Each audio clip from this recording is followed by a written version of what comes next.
Hi everybody, hello and good morning. I was going to actually take you guys outside early this morning and show you where we're camping. Middle of a farmland in northwest North Carolina. A beautiful area, it's gorgeous. However, a cold front came in last night. We got the warnings out and it dropped to 24 degrees last night. And the freeze warning is still in effect, and we're not looking at anything changing until roughly after 10 o'clock. It was pretty cold when the earth underneath your feet crunches and you have to scrape ice off your windshield. Yeah, we'll have to save the hike for another morning.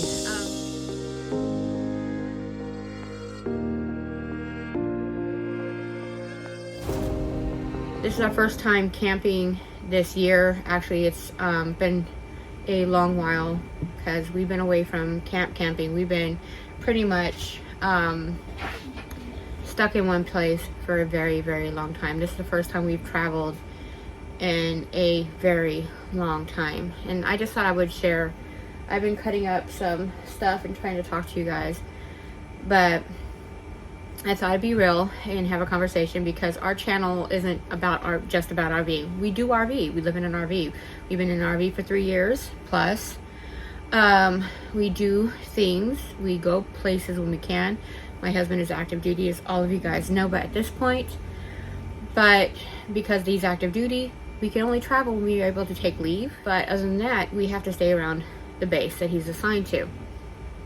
So, with that being said, my husband's been in the Marine Corps for 29 years, and this is, the swan song of life. This is what we're planning on doing, full timing, getting everything prepared so we can learn the ins and outs and how to fix things, get things done. So if something breaks, we know how to fix it. Learning it when we have the ability, so if something goes wonky, we are not out of luck. So I wanted to have an honest conversation with you, as with life. As I was saying earlier, this isn't an RV channel. This is a life channel. We talk about everything. We have grandkids, we have children, they're adults. So, woo! I'm doing laundry. We had an incident on the drive out here. Oh my gosh, we hit some massive, going from DC area down here, there was some really bad stuff, and yeah, things went crazy, and it wasn't pretty. So I'm trying to do a lot of cleanup and stuff and repairs. Pumbaa got sick in the truck, and so we're doing a small load of laundry. Luckily, we have a carpet cleaner that we bought. One of these days I'll show you. It's a small little compact carpet cleaner, and I love that thing. So today I was just thinking, and I thought I would sit down and have a conversation with you about where we sit and where we're standing as of right now. It has been a long time since I've actually had a conversation with you guys. And since we're on vacation, there's an event taking place up in this area, so we're going to be doing something in the next couple days. But I wanted to talk to you about where we're at and what's been going on, and just tell you about where emotionally I've been and why I stopped taking pictures. I stopped writing. I haven't even been posting anything because I've been broken. I've been overwhelmed.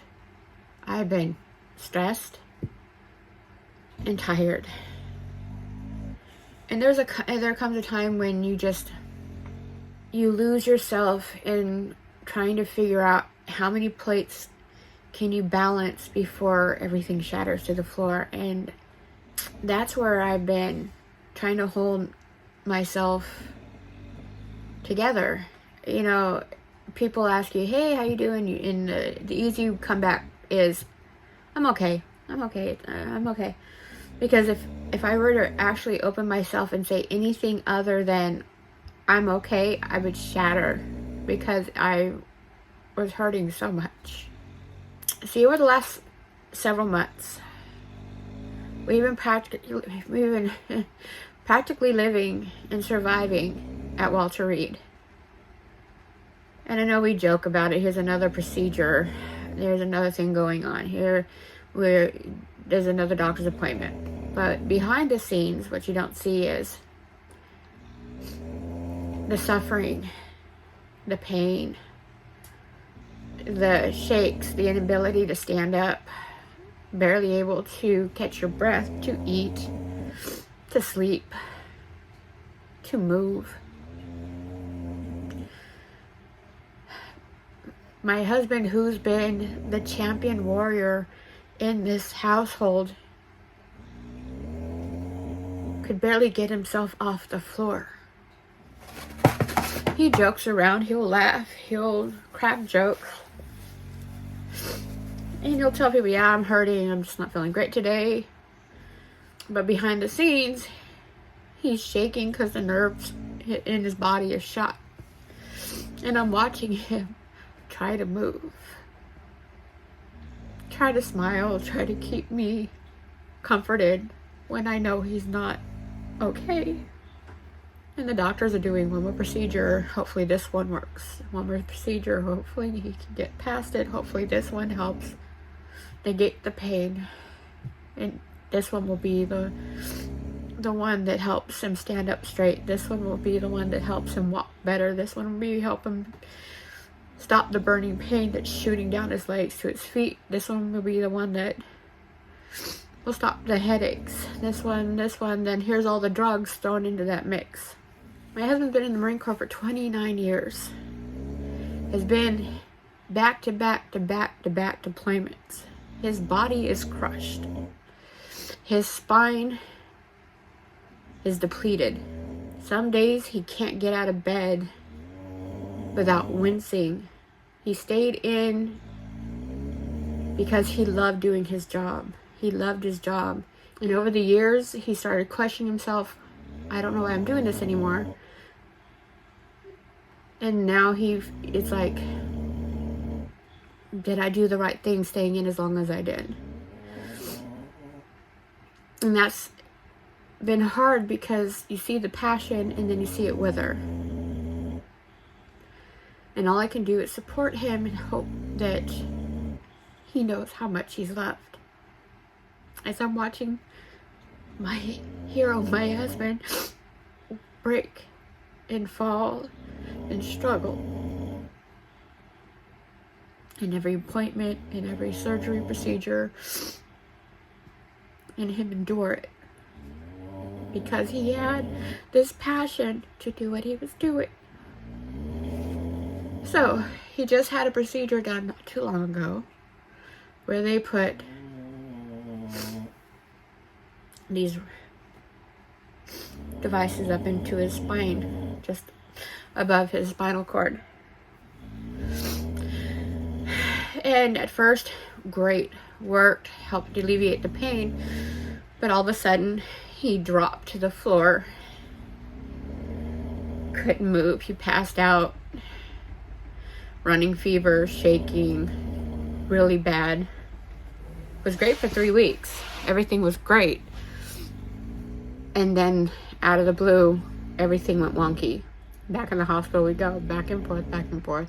The biggest concern was a post-surgical infection. And so, CT scans and all this stuff. Luckily, we were able to confirm that the infection was not in the spine itself. He had to endure an insane amount of pain. Think about having rods shoved up your back and not being on medication to take away your pain. That's what and having fever and chills and just trying to walk and just enduring all this, and that's what he had to go through to get through it. And he did. He overcame it, but I watched this. And I was so to a point where I stopped praying for a while because I was so angry that somebody that loved so openly and freely and with such great passion had to endure this. It was my own weakness, my own failings. I felt like I wasn't doing enough. And that's where I've been, in that very deep dark valley that we get into when depression sets in. Yeah, it's a very ugly place to be. It hurts, and it's very scary, and it's a very lonely place to be, and it's very hard for me to ask people for help because I don't want to feel like I don't have the strength to do it. It's a pride thing. I look how far and what blessings I have, and I would not be here if it wasn't for God's grace. I wouldn't have what I have today without God's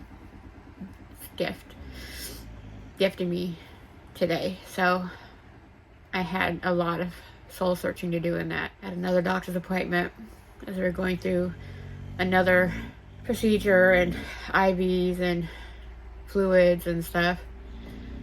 I was sitting there looking at this man that I watched go on many deployments, and God brought him home.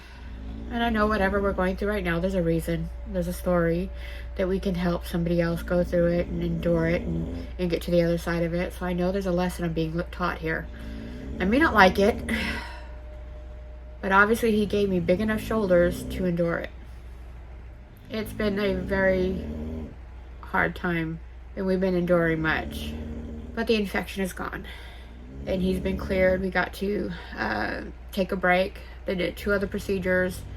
The doctors are going to weigh off for a little bit of time. They're going to give his body some time to heal. So we got permission to take leave and to come out here, and it is a beautiful little area here. Henry can't shoot right now, but he can talk, he can encourage, he can pray, he can walk. He's walking without a cane. Shows you how far he's come in the last several weeks. We're doing a lot better. I'm better than okay. I'm good. I'm not great. I'm not awesome. I'm not amazing, but I'm working towards those. Those are my goals. But I'm better than okay. I'm feeling really well. This part of the military lifestyle is something that nobody really talks about. But it's not just a military lifestyle. It's life in general. When your loved one that you love becomes ill. You know, love each other in sickness and in health. That's the part that nobody talks about. What if? Well, this is reality. He's walking, he's standing, he's healing. And I'm so grateful to God every day for that man. I am so grateful. And for all the doctors and the nurses and for everybody that has helped us get to where we're standing right now, and all the prayers and everybody that has been watching over us, because this has been a very, very, very difficult time, but we're here. I'm overjoyed, but it's been a very difficult time, and that's why you have not seen us around very often, because it's just the reality of life. Sometimes there are very deep, dark valleys you have to get through before you can get over that mountain. So, but I'm gonna go, and once the temperature gives 45 degrees, I'm gonna take Puma for a walk and see how he feels. But it's good to see you guys. I hope you guys are doing well. I hope everybody is having a wonderful time, hoping that spring brings eternal joy and warmer weather. You guys take care of each other, love one another, and I will see you guys soon on the flip side, hopefully with better news, better videos, and more uplifting commentary than me crying. Go have another cup of coffee. I'll talk to you guys later.